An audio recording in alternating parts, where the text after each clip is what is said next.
नमस्कार, आप देख रहे हैं 4 PM और मैं हूं आपके साथ निधि तिवारी। जैसा कि आप सभी जानते ही हैं कि विधानसभा चुनाव अब खत्म हो चुके हैं। सभी 5 राज्यों में नए मुख्यमंत्रियों ने शपथ भी ले ली है। अब तैयारी शुरू हो गई है लोकसभा चुनाव की। ऐसे में विपक्षी गठबंधन इंडिया जो है वो एक्टिव मोड में नजर आ रहा है। इंडिया गठबंधन की चौथी बैठक 19 दिसंबर को होने वाली है। ये बैठक काफी ज्यादा महत्वपूर्ण मानी जा रही है। चौथी बैठक में सभी पार्टियों की अब मांग है कि सीट शेयरिंग पर चर्चा हो, लेकिन ऐसा कुछ ज्यादा जो है नजर नहीं आ रहा है कि सीट शेयरिंग पर चर्चा होगी, लेकिन मांग यही की जा रही है। कुछ दिनों पहले ही बिहार के वित्त मंत्री जो है विजय कुमार, उन्होंने भी मांग की थी कि अब जो इंडिया गठबंधन की बैठक हो उसमें सीट शेयरिंग की बात होनी चाहिए कि कौन कहां कितनी सीटों पर चुनाव लड़ेगा। अब याद होगा कि अभी जब विधानसभा चुनाव हुए थे तो इंडिया गठबंधन के नेताओं में काफी ज्यादा मनमुटाव देखने को मिला था, चाहे वो मध्य प्रदेश में अखिलेश यादव और कांग्रेस के बीच रहा हो, चाहे वो नीतीश कुमार ने जो तंज कसते हुए कहा था कि कांग्रेस जो है वो विधानसभा चुनावों में बिजी है। इस तरह की काफी ज्यादा तल्खी जो है वो देखने को मिली थी। ऐसे में अब नजर सबकी इंडिया गठबंधन की चौथी मीटिंग पर है कि उसमें क्या कुछ डिसाइड होगा और किन किन चीजों पर चर्चा होगी। इन्हीं सब चीजों पर आज हम चर्चा करेंगे और हमारे साथ मौजूद हैं प्रोफेसर अखिल स्वामी सर। सर बहुत बहुत स्वागत है आपका। तो आपको क्या लगता है सर कि जिस तरह से मीटिंग होने वाली है अब 18 तारीख को, तो उसमें क्या कुछ निकलकर सामने आएगा? क्या जो आपसी मनमुटाव थे वो खत्म होंगे और क्या आगे की चर्चाएं होंगी? नहीं नहीं निधि, देखिए उसको मनमुटाव कहना ठीक नहीं है, क्योंकि जो ये इंडिया अलायंस बना था ये पार्लियामेंट्री इलेक्शन के लिए बना था, ये असेंबली इलेक्शंस के लिए बना भी नहीं था। दूसरी बात यह है कि अगर सपा को मध्य प्रदेश के अंदर चुनाव लड़ना था तो मानी बात है कि उसको ये दिखाना था कि अगर वो चुनाव लड़ती और कांग्रेस के अगेंस्ट लड़ती और कांग्रेस का समर्थन की बात करती, ये कैसे संभव था? तो वो तो एक मजबूरी थी, क्योंकि असेंबली इलेक्शंस के लिए अलायंस नहीं था। दूसरी बात, ये विधानसभा चुनावों से दो तीन चीजें बिल्कुल क्लियर हो गई। पहली बात ये हो गई कि जो तेलंगाना के अंदर कांग्रेस जीती है, कर्नाटका के अंदर कांग्रेस जीती है, इससे आंध्र प्रदेश के अंदर आज आप देखिए, आज सुबह से आंध्र प्रदेश के अंदर पूरा कंसंट्रेशन है कांग्रेस का। और वहां के जो कांग्रेस के अध्यक्ष हैं मिस्टर राजू, उन्होंने खुलेआम ये कहा है कि वाईएसआर जो है, पहली बात तो वाईएसआर से नाम हटाएं और कांग्रेस नाम हटाएं, क्योंकि वाईएसआर जो है वो जीवन पर्यंत कांग्रेसी रहे और कांग्रेस नाम लेने का जो है उनका कोई अधिकार नहीं कि उनका नाम लें। दूसरी बात, एक और घोषणा हुई है कि नागपुर के अंदर एक मीटिंग होगी, एक रैली होगी, जिसमें कम से कम 10 लाख लोग होंगे। अब आप सोचिए, नागपुर जो आरएसएस का मुख्यालय है उसमें कम से कम 10 लाख लोग होंगे। अगर उसमें इंडिया अलायंस के लोगों को भी बुलाया जाए और जनता को यह मैसेज दिया जाए कि उत्तर प्रदेश वाले उत्तर प्रदेश की लड़ाई लड़ रहे हैं, बिहार वाले बिहार की लड़ाई लड़ रहे हैं, तो महाराष्ट्र वालों का मनोबल बढ़ेगा। एक दूसरा निर्णय और हुआ कि इंडिया गठबंधन की ये जो रैलीज हैं पूरे हिंदुस्तान में होंगी। अब आप सोचिए, वेस्ट बंगाल के अंदर पिछली बार बीजेपी को 18 सीटें मिली थी। अगर वहां पे सीट एडजस्टमेंट केवल हो जाए और स्ट्रेटेजिक अलायंस हो जाए, क्योंकि अगर वहां पे डायरेक्ट फाइट होगी तब तो बीजेपी को शायद फायदा मिल जाए, क्योंकि जो टीएमसी के अगेंस्ट लोग हैं वो भी शायद बीजेपी को वोट कर दें और जो कम्युनिस्टों के अगेंस्ट हैं वो भी बीजेपी। लेकिन अगर वहां पे स्ट्रेटेजिक अलायंस होगा तो बीजेपी के लिए 2-3 सीटें मिलना भी बड़ा मुश्किल हो जाएगा। और इसके बाद आप देखिए, आज एक और चीज हुई है, कांग्रेस ने अपना क्लाउड फंडिंग शुरू की है। क्लाउड फंडिंग, और मैं देखिए कांग्रेसी नहीं हूं, मेरा कांग्रेस से बल्कि जन्मजात विरोध रहा है, लेकिन मैं कंट्रीब्यूट करके आया हूं। मैं क्यों कंट्रीब्यूट करके आया हूं? मैंने कंट्रीब्यूट इसलिए किया है कि भारत जिस दिशा में चल रहा है, जो 75 साल में नहीं चला था, जो हम लोग एक हिंसक समाज के रूप में पनप रहे हैं। आपको पता ही होगा, उत्तर प्रदेश के विधायक जी को 25 साल की सजा 25 साल की सजा दी गई है, एक नाबालिग लड़की से रेप करने के लिए और बार बार रेप करने के 25 साल की सजा। इसका मतलब यह है कि हमें हिंदुस्तान को एकजुट रखने के लिए, 142 करोड़ लोगों को एकजुट रखने के लिए मोहब्बत की आवश्यकता है। और मेरे जैसे एक वृद्ध आदमी को, जो शिक्षक भी है और जीवन के अपने अंतिम काल के समय अपना समय बिता रहा है, मेरे को यह देखने में बड़े कष्ट होता है कि किस प्रकार से देश धार्मिक आधार पर राजनीतिक हितों के लिए बंट रहा है। इसलिए मैंने कंट्रीब्यूट किया है और मैं बार बार कंट्रीब्यूट करूंगा, जितनी भी मेरी हैसियत होगी कंट्रीब्यूट करूंगा, इसलिए क्योंकि जैसे मैंने 1977 में निधि जब चुनाव हुआ था, मैं भोपाल के अंदर, मेरी पहली पोस्टिंग थी, पहली नौकरी थी मेरी, मुरारजी भाई की वहां मीटिंग हुई थी, जनता पार्टी के लोग चादर फैला के आते थे, मेरी जेब में जितने पैसे थे मैंने सब डाल दिए। खैर जवान था, थोड़ी अकल कम थी, अब थोड़ी ज्यादा है तो पूरा नहीं डालता। बाकी लोग भी, जो जनता थी वो पैसे उड़ेल रही थी, क्योंकि इंदिरा गांधी के जो एक तांत्रिक व्यवस्था थी उसके खिलाफ जनता उद्वेलित थी। आज के तारीख में जिस प्रकार से जिस एमपी के माध्यम से पास इश्यू हुए और संसद के अंदर अटैक हुआ, उस पर कोई कार्रवाई नहीं हो रही है, और जो संसद के अंदर प्रश्न उठा रहे हैं उनको सस्पेंड कर रहे हैं। और आज तो एक खबर और निकल के आई है कि इस हमले की जानकारी माननीय को थी। इसका मैंने माननीय को, अगर ये हमले की जानकारी थी और ये बरसी थी जब 2001 में अटल जी के जमाने में संसद के ऊपर अटैक हुआ था, उसके बाद भी अटैक नहीं रोका गया, तो इसका मतलब ये पुलवामा टाइप का कोई कांड कराने का प्रयास हो रहा था, जो मैं पहले भी सोच रहा था कि ऐसा होगा। तो मुझे ऐसा लगता है DMK, TMC, Janata Dal United, Shiv Sena, जितनी भी पार्टियां हैं, और जिस प्रकार से तेलंगाना के अंदर कांग्रेस के नए मुख्यमंत्री अपने को कंडक्ट कर रहे हैं, उससे ऐसा लगता है इंडिया अलायंस बिल्कुल एकजुट होकर लड़ेगा। सीट शेयरिंग अभी हो या 15 दिन के बाद हो, एक मीटिंग पहले हो चुकी है, बार बार मीटिंग होगी। अखिलेश यादव भी खुलेआम कह चुके हैं कि इंडिया अलायंस में कोई परेशानी नहीं है, हम कांग्रेस का चलेंगे और जितना उनका हक बनता है उससे ज्यादा देंगे, इसलिए कि हमें बीजेपी को हराना है। तो मुझे ऐसा लगता है ये सब भ्रांतियां फैलाई जा रही हैं, कोई मतभेद नहीं है। It is a matter for survival of the nation and the opposition parties, so we have to unite. जी, बिल्कुल ठीक कहा सर आपने। और जैसा कि आपने नागपुर में रैली की बात करी, तो ये 28 दिसंबर को होने वाली है और ये 39वां स्थापना दिवस जो है वो कांग्रेस मनाने जा रही है, वो भी आरएसएस के गढ़ नागपुर में। ऐसे में इस दौरान जो है बड़ी रैली आयोजित करने की भी बात हो रही है, जिसमें पार्टी के सभी बड़े नेता शिरकत करेंगे। माना जा रहा है कि इस रैली से लोकसभा चुनाव का शंखनाद भी करेगी कांग्रेस। तो क्या लगता है कि ये रैली कितना असर दिखा पाएगी? नहीं, देखिए ये मैसेजिंग है जनता को, जैसे जनता के अंदर ये मैसेजिंग करने का प्रयास हो रहा है कि 3 विधानसभा चुनाव हार गए, मोदी मैजिक है, मोदी की वेव है, 2024 का चुनाव हम जीत गए हैं। जब ये 10 लाख लोगों की रैली होगी, और आप जानते हैं नागपुर जो है वो एरिया है जहां पे कांग्रेस का स्ट्रॉन्ग होल्ड है, हमेशा कांग्रेस वहां से जीती है, और वो दलितों का और पिछड़ों का बहुत बड़ा गढ़ है जहां से इन्होंने अपनी शुरुआत की है।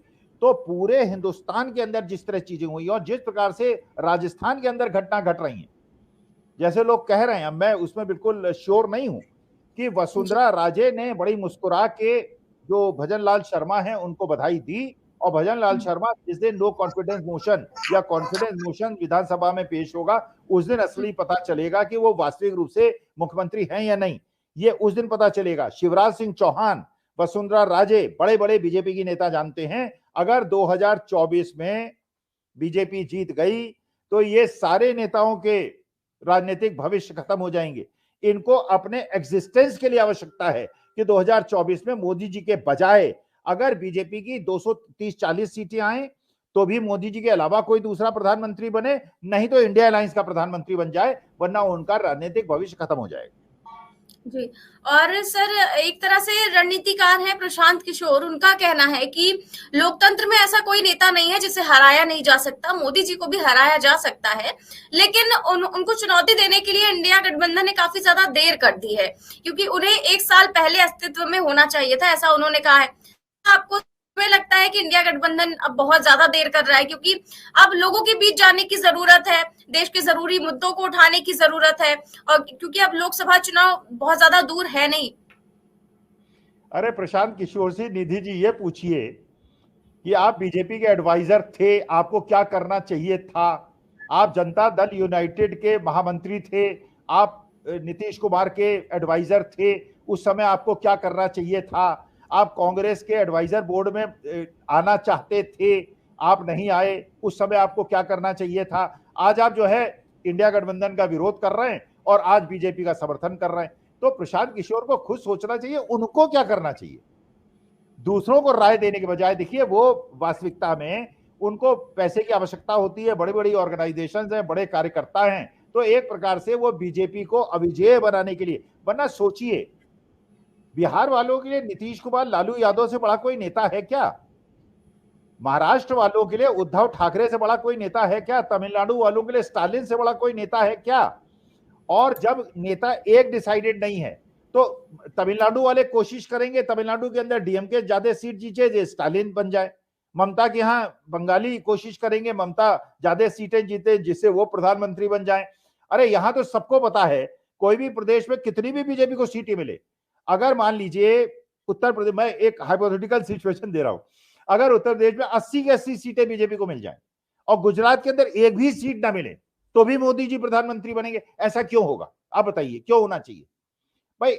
अगर उत्तर प्रदेश से ज्यादा सीटें मिलती है तो देश का प्रधानमंत्री उत्तर प्रदेश से बीजेपी का होना चाहिए, है कि नहीं? अच्छा, दूसरा यह है कि अब मान लीजिए मल्लिकार्जुन खड़गे कोई लोग प्रोजेक्ट कर देते हैं प्राइम मिनिस्टर के लिए, तो आप सोचिए कर्नाटका का गुजरात का ही मुख्यमंत्री प्रधानमंत्री क्यों हो, उत्तर प्रदेश का ही प्रधानमंत्री क्यों हो, बिहार का क्यों ना हो, वेस्ट बंगाल का क्यों ना हो, तमिलनाडु का क्यों ना हो, कर्नाटका का क्यों ना हो? आज तक वहां के प्रधानमंत्री हुए हैं क्या? कर्नाटका का तो चलिए देवेगौड़ा साहब हुए हैं, बंगाल का कोई प्रधानमंत्री हुआ है, बिहार का कोई हुआ है, मध्य प्रदेश का कोई हुआ है? तो चलिए अटल जी को आप मान लीजिए कि वो मध्य प्रदेश के थे, लेकिन हर प्रदेश को चांस मिलना चाहिए भाई। मोदी जी 3 बार मुख्यमंत्री रह चुके हैं गुजरात के, 2 बार प्रधानमंत्री रह चुके हैं, 74 साल की उम्र हो गई है, 1 साल के बाद वो मार्गदर्शक मंडल की स्थिति में आ जाएंगे। तो माननीय मोदी जी को युवा साथियों के साथ कोई भजन लाल शर्मा टाइप कोई नेता ढूंढा जाए जो first time member of parliament बने, उसको प्रधानमंत्री बना दे मोदी जी और उसके बाद जाके उनका मार्गदर्शन करें। जी, बिल्कुल ठीक बात है सर। और इस बार सर उसकी बात हो रही है कि किसको गठबंधन का फेस बनाया जाएगा, किसको पीएम उम्मीदवार बनाया जाएगा। तो क्या इंडिया गठबंधन के नेता अगर मल्लिकार्जुन खड़गे के नाम पर सभी लोग सहमत हो जाते हैं, तो क्या लगता है आपको कि देश भर का दलित वोट जो है वो गठबंधन की तरफ आ सकता है? क्या ज्यादा वोट मिलने की संभावना है? नहीं, मेरे ख्याल से ये घोषित नहीं करना चाहिए। मेरे हिसाब से हर प्रदेश को अपनी एस्पिरेशंस के लिए, अपनी अस्मिताओं के लिए खुलेआम छोड़ देना चाहिए। ममता बनर्जी बंगाल की एस्पिरेशंस का रिप्रेजेंटेशन करती हैं, स्टालिन तमिलनाडु का करते हैं, उद्धव ठाकरे महाराष्ट्र का करते हैं, अखिलेश यूपी का करते हैं। तो ये मानी बात है कि एक खड़गे साहब जरूर दलित नेता हैं, बड़े नेता हैं, बहुत तपस्वी नेता हैं, बड़ी मेहनत करने वाले नेता हैं, लेकिन हिंदी उनकी बहुत अच्छी है, लेकिन हिंदी स्पीकिंग एरियाज के लिए उनको अखिलेश यादव, लालू यादव टाइप का आदमी चाहिए। तो हर प्रदेश की अस्मिताओं को आगे करने के लिए या तो हिंदी प्रदेश के किसी दलित नेता को प्रोजेक्ट कर दीजिए जो बड़ा नेता हो, छोटा मोटा नेता नहीं, जो एस्टेब्लिश्ड नेता हो। लेकिन मेरे ख्याल से उचित रणनीति यही रहेगी, प्रोजेक्ट किसी को ना करें और हर स्टेट अपनी अस्मिता के नाम पर गुजराती डोमिनेशन के खिलाफ चुनाव लड़े और अपने प्रदेश को समझाने का प्रयास किए कि पिछले 9 साढ़े 9 साल में अगर किसी का भला हुआ है, केवल एक राज्य का हुआ है, बाकी देश के राज्य जो है वो पिछलग्गू की तरह बन गए। जी, बिल्कुल ठीक बात है सर। और आपसे एक और सवाल है कि क्या जिस तरह से भोपाल में पहले रैली होने की बात सामने आई थी, इंडिया गठबंधन की रैली विधानसभा चुनावों से पहले, वो किसी कारणवश जो है वो कैंसिल हो गई थी, तो क्या अब कोई बड़ी रैली कर सकता है इंडिया गठबंधन, और क्या ये सफल होगा क्योंकि पहले तो कैंसिल हो चुकी है? नहीं, उस समय कैंसिल होना इसलिए आवश्यक था, उस समय असेंबली इलेक्शंस होने वाले थे और असेंबली इलेक्शंस में अगर सपा वाले आते तो अपने कैंडिडेट कैसे लड़ाते? कांग्रेस वाले उनको 5-6 सीट ना देते तो वो 7 मंच पे क्यों आते? तो कंट्रोवर्सी पहले ही शुरू हो जाती। असेंबली इलेक्शन में नहीं था इसलिए नहीं हुआ, वो ठीक हुआ। अभी जो सूचना मिली है उसके हिसाब से हिंदुस्तान के हर कोने में अभी तो ये रैली है कांग्रेस की नागपुर में। अगर ये इंडिया अलायंस के लोगों को बुलाते हैं बहुत अच्छी बात है क्योंकि ये कांग्रेस का इंटरनल मैटर है, लेकिन अगर पूरे हिंदुस्तान में इंडिया अलायंस की मीटिंग होगी जिसमें हर वर्ग के, हर जाति के, हर संप्रदाय के लोग उसमें मौजूद होंगे, जैसे सीएम इब्राहिम जो बहुत बड़े अपने कर्नाटका के नेता हैं, देवेगौड़ा साहब के साथ 40 साल से हैं, वो लालू यादव और नीतीश कुमार से मिलने जा रहे हैं, लालू और नीतीश को कर्नाटका बुला रहे हैं। तो ये नॉर्थ ईस्ट का और नॉर्थ और साउथ का जो गठबंधन होने वाला है इंडिया अलायंस के माध्यम से, वो बहुत ज्यादा बलवती होगा। आगे मेरे ख्याल से इंडिया अलायंस कोई गलती नहीं करेगा, क्योंकि वो जानते हैं कि जनता की एस्पिरेशन के साथ अगर उन्होंने धोखा किया या किसी ने भी धोखा किया, फॉर दैट मैटर ये कह रहा हूं, किसी भी पार्टी ने इंडिया अलायंस के अगर किसी प्रकार से इसको आघात पहुंचाने का प्रयास किया, खत्म हो जाएगा। आप मध्य प्रदेश, राजस्थान, छत्तीसगढ़ में देखिए, जो थर्ड फोर्सेस थी उनके वोट कम हुए और वही वोट बीजेपी में गए और बीजेपी जीत गई। भाई कांग्रेस का वोट तो 40% के आसपास रहा, कम तो नहीं हुआ ना। अगर यही बाकी इंडिया अलायंस की तरह असेंबली इलेक्शंस होते तो इनके भी 44-45% होते, उनके भी 44-45% होते। तो ये मजबूरी इनको समझ में आ गई है। अगर नहीं समझ में आई है तो हम जैसे लोग जो है फिर इनका भी समर्थन नहीं करेंगे, और क्या। जी। और क्या सर आपको लगता है कि इस बार मोदी मैजिक के सामने इंडिया गठबंधन कुछ कमाल कर पाएगा? नहीं, कौन सा मोदी मैजिक की आप बात कर रही हैं? अरे सर, कितनी ज्यादा लहर है, बताया जा रहा है एकदम आप बताइए, लहर हो लहर जाती है है मोदी जी कर्नाटका की। में, बड़ी लहर है, बनी बनाई कर्नाटका की सरकार गिर गई, वहां पे 2/3 मेजोरिटी कांग्रेस को मिल गई, बड़ी लहर है। आपके तेलंगाना में बड़ी लहर है, हिमाचल प्रदेश में बड़ी लहर है। अरे ये बेचारे शिवराज सिंह चौहान की लाडली बहन योजना का प्रभाव था, और वसुंधरा राजे की राजस्थान के अंदर मेहनत थी। आप वसुंधरा राजे और शिवराज सिंह चौहान को कम आंक रहे हैं। अरे ये उनका मैजिक था, और कांग्रेस की गलतियां थी, कमलनाथ जी की गलतियां थी। कमलनाथ जी ने जिस प्रकार से बिल्कुल एक 75 साल का आदमी करता है वैसे ही किया। खैर 75 साल भी बहुत ज्यादा नहीं, मैं 72 साल का हूं, लेकिन उन्होंने जिस प्रकार आते थे, एक आध दो रैली करके सो जाते थे, जिस प्रकार से तेलंगाना के अगर रेवंत रेड्डी और कर्नाटका के अंदर डीके शिवकुमार, ये युवा नेताओं को, जो हिमाचल प्रदेश के अंदर युवा नेताओं को, यही आंध्र प्रदेश में वो कर रहे हैं। आंध्र प्रदेश में युवा नेताओं को लाइए, दिन रात दौड़े, गांव गांव जाए, क्षेत्र क्षेत्र जाए और मेहनत करे, कमिटेड हो, और इस प्रकार से नहीं कि अपने आप लोग हमें वोट दे देंगे। आपको जनता के पास कोई मैजिक वैजिक नहीं है। इंदिरा जी का भी बड़ा मैजिक था। सन 1971 में हम भी इंजीनियरिंग कॉलेज में थे, नारे लगाते हुए इंदिरा जी के फेवर में वाइस चांसलर बंगलो तक गए थे, और 76 में हम लोगों ने उनको हरा दिया था। मैजिक वैजिक कुछ नहीं होता है। युवा जिस दिन जाग जाता है, और ये जो पार्लियामेंट के अंदर हुआ है, इसका माने युवा चिंतित है, युवा परेशान है। और युवा अगर परेशान है, अब युवा अगर घंटा बजाने में या उसमें लगा रहना चाहता है, वो उसकी इच्छा। मैं तो चाहता हूं पूजा भी करो, भगवान की आराधना भी करो, और अपने रोजगार की बात भी करो। जी, बिल्कुल ठीक बात है। और अब जब लोकसभा चुनाव की बात हो ही रही है, तो जब विधानसभा चुनाव भी खत्म हुआ तो ईवीएम की गड़बड़ी को लेकर तो खबरें कई सारी पहले भी सामने आती रही हैं, लेकिन ऐसा लगता है कि विपक्ष जो है कुछ समय के लिए आवाज उठाता है, फिर एकदम खामोश हो जाता है। तो क्या आपको नहीं लगता कि चुनावों से पहले इस चीज को लेकर आवाज उठानी चाहिए, ना कि चुनाव हारने के बाद? निधि जी कैसी बात कर रही हैं? राहुल गांधी बोल रहे हैं, मल्लिकार्जुन खड़गे बोल रहे हैं, किसान बोल रहे हैं, जनता बोल रही है, हर जगह बोल रही है। अगर इसको टीवी डिबेट्स में नहीं दिखाया जा रहा है, अखबारों में नहीं छापा जा रहा है, ये लड़की जो नीलम जिसके साथ हुआ है, किसान आंदोलन शुरू हो गया हरियाणा के अंदर। आसपास के सारे गांवों ने जो है कूच करने के लिए दिल्ली की तरफ वो कहा है। अरे एक इतनी पढ़ी लिखी लड़की, 42 साल की उम्र, जिसने हर तरह की डिग्री प्राप्त की है, नौकरी नहीं मिल रही है। अब बताइए, वो एक केंद्रीय बिंदु है। अब अपोजिशन बोलता जा रहा है, कोई सुने तो उसे।